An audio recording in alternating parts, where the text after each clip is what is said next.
سورۃ احزاب سورت نمبر 33 آیت نمبر 40 کو لیے رب کائنات نے اس آیت میں جو مسئلہ ارشاد فرمایا وہ میں آپ کی خدمت میں رکھتا ہوں، ذرا مجھے دیکھیے۔ لوگ پوچھتے ہیں کہ آیت میں 3 لفظ ہیں۔ پہلا لفظ ہے ما کان محمد ابا احد من رجالکم، حضور مردوں میں کسی کے والد نہیں ہیں۔ دوسرا ہے ولکن رسول اللہ، اللہ کے رسول ہیں۔ اور تیسرا ہے وخاتم النبیین، آخری نبی ہیں۔ کہتے ہیں ان 3 لفظوں کا آپس میں جوڑ کیا ہے؟ مردوں میں کسی کے والد نہیں ہیں، اس کا ختم نبوت سے کیا تعلق ہے؟ سنیے، میں مفسرین کی تفسیر، ایکسپلینیشن، وضاحت، تفسیر و تعویل کی روشنی میں آپ کی خدمت کے اندر گلدستے کو پیش کر رہا ہوں۔ عرب کے اندر ایک جاہلیت کی رسم تھی کہ کسی کو کہہ دیا جاتا تو آج کے بعد میرا بیٹا ہے، تو لوگ اس متبنہ کو، اس لے پالک کو، اس منہ بولے بیٹے کو حقیقی بیٹا گردانتے، حقیقی بیٹا سمجھتے، حقیقی بیٹے کی طرح اپنی بیٹیوں سے اس سے پردہ نہ کراتے، اپنی بیویوں سے اس سے پردہ نہ کراتے۔ وفات کے بعد حقیقی اولاد کی طرح اسے وراثت ملتی۔ یہ عرب کی جاہلیت کی رسم تھی۔ رب کائنات نے جب چاہا کہ اس رسم کو توڑے تو اللہ نے 2 طریقوں سے اس رسم کو توڑا ہے۔ ایک طریقہ قولی ہے، ایک طریقہ عملی ہے۔ قولی کا معنی آیت اتری، عملی کا معنی رسول اللہ نے کردار مبارک پیش فرمایا ہے۔ قولی کیا ہے؟ رب العزت نے سورت نمبر 33 سورت احزاب پارہ نمبر 21 آیت نمبر 5 میں اعلان فرمایا ادعوہم لآبائہم هو اقسط عند اللہ، اللہ کے ہاں انصاف بہت پسند ہے۔ اللہ فرماتے ہیں اسے اپنے باپ کا بیٹا کہو، منہ بولے باپ کا بیٹا نہ کہو، یعنی اسے گارڈین تو کہہ سکتے ہیں، نگران تو کہہ سکتے ہیں، حقیقی بیٹے کے لیے باپ نہیں کہہ سکتے۔ اچھا ٹھیک ہے، یہ قولی طور پہ رب العزت نے اس غلط رسم پہ رد فرمایا۔ دوسرا عملی معاملہ دیکھا۔ عملی معاملہ کیا تھا؟ حضرت زید بن حارثہ رضی اللہ عنہ پیغمبر کریم صلی اللہ علیہ وسلم کے وہ صحابی ہیں جنہیں حضور پاک نے متبنہ بنایا تھا۔ متبنہ کا معنی منہ بولا بیٹا فرمایا تھا۔ حضرت زید بن حارثہ کی بڑی قربانی ہے، میں اس تفسیر کے بعد پیش کرتا ہوں۔ حضرت زید کی شادی زینب بنت جہش سے ہوئی ہے رضی اللہ عنہ۔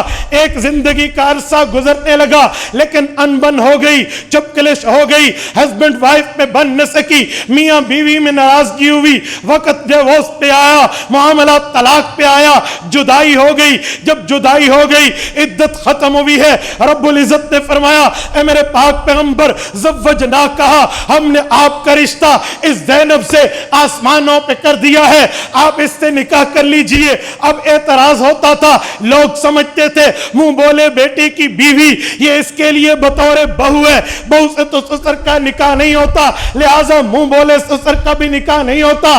رب العزت نے عملی طور پہ ختم کرنا چاہا، حضور پاک سے عمل کرایا۔ اللہ کے رسول نے جب نکاح کر لیا، ان کو اپنے گھر لے آئے، وہ ذات حرم اقدس میں حضور پاک کے بستر مبارک کی عزت بنی، رسول اللہ کی بیوی بنی، آپ کی اور میری ام المؤمنین بنی۔ لوگوں نے کہنا شروع کر دیا بھئی اپنے بیٹے کی بیوی سے رشتہ کرنا کیسے ہے؟ رب العزت نے حضور پاک کی زبان سے یہ بات کرا کے حضور کے عمل سے رسم بد کو ختم فرمایا۔ دنیا میں حضور پاک نے اعلان کیا منہ بولے بیٹی کی بیوی منہ بولی بہو ہوتی ہے، بہو اور منہ بولی بہو میں بڑا فرق ہے، وہ کبھی منہ بولی بہو بہو نہیں ہوتی، لہذا اس سے رشتہ جائز ہے۔ حضور پاک کے عمل سے یہ رسم بد عملی طور پہ ختم ہو گئی، رسم بد عملی طور پر ختم ہو گئی۔ جب ختم ہو گئی تو اللہ رب العزت نے آیت اتاری، جو اعتراض کر رہے تھے ان کو جواب دینے کے لیے۔ فرمایا ما کان محمد ابا احد من رجالکم، اوے حضور پاک تو مردوں میں کسی کے والد ہیں ہی نہیں۔ جب مردوں میں کسی کے والد ہی نہیں ہیں تو پھر اپنے بیٹے کی بہو سے رشتہ کسے کہتے ہیں؟ اب یہ رشتہ وشتے کی بات نہیں ہے، مردوں میں تو کسی کے والد ہی نہیں ہے۔ حضور پاک کے 3 صاحبزادے ہیں، حضرت قاسم، دوسرے کے 5 نام ہیں، طیب، طاہر، مطیب، مطاہر اور عبداللہ، اور تیسرے کا ابراہیم۔ صاحبزادے 3 ہیں۔ تو اب سوال ہوگا حضور پاک کے تو بیٹے تھے، قرآن کہہ رہے حضور پاک مردوں میں کسی کے والد نہیں ہیں، تو میرے بھائی وہ بیٹے اس عمر پہ نہیں آئے تھے کہ انہیں مرد کہا جائے، اس عمر پہ نہیں تھے کہ انہیں مرد کی بات کی جائے، وہ بچپنے میں فوت ہوئے، لہٰذا آیت ٹھیک ہے۔ ایک بات تو ہو گئی، اس سے ایک جملہ اور نکلا، وہ کیا؟ جب رسول اللہ کے بیٹے حضرت قاسم اور حضرت عبداللہ نے وفات پائی تو مکہ کے کافروں نے خوشی منائی، بھئی ہماری بتوں کو غلط کہا ہے اس نے، ہمارے معبودان باطلہ کو غلط کہا ہے، اب اس کی نسل ختم ہو گئی، لہٰذا اس کی بات آگے نہیں چلے گی۔ رب نے آیت اتاری، ان شانئک ھو الابتر، آپ کا دشمن بے عیبہ رہے گا، آپ کا دشمن بے اولادہ رہے گا، عیب دار رہے گا، آپ کا کلمہ، آپ کا نقطہ نظر آگے جائے گا۔ یہ آیت اتری ہے، اس آیت نے بھی اسی مضمون کو یوں بیان کیا کہ حضور مردوں میں تو کسی کے باپ نہیں ہے۔ سوال اٹھتا ہے، ایک بندہ مشن لے کر آئے، اپنے مشن کو دنیا میں پھیلائے، جب اس کے ماننے والی اس کی اولاد نہیں ہوگی تو مشن آگے کیسے جائے گا؟ تو رب نے دوسرے لفظ میں جواب دیا، وَلَٰكِن رسول اللہ، حضور مردوں میں کسی کے والد نہیں ہے لیکن اللہ کے رسول ہیں۔ کیا مطلب؟ بھئی رسول جو ہوتا ہے اس کی بات ماننے والے، اس کے فالوورز، اس کی امت ہوتی ہے، امت اس کی بات مانتی ہے۔